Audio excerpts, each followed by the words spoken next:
Olha, galera, pra provar pra vocês que Charlie não existe. Quem quiser fazer um caso pode fazer, que não vai acontecer nada. Eu vou perguntar pra ele.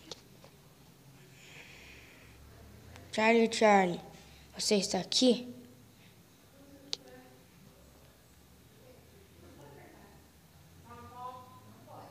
Não responde. Charlie, você está aqui?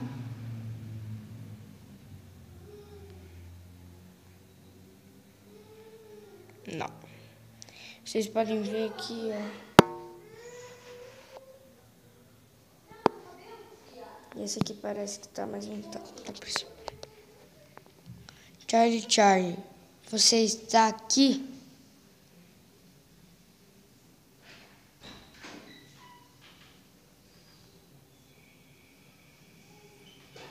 Não respondeu. Então, provando pra vocês que Charlie não é real.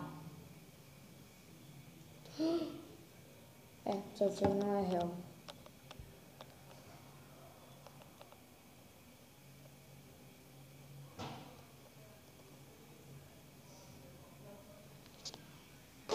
Agora, deixa eu tentar de novo. Mais uma vez.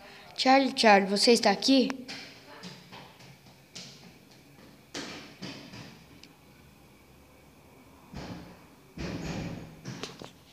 Não respondeu. Viram? Não é real. Beijos, abraços e até mais vídeos.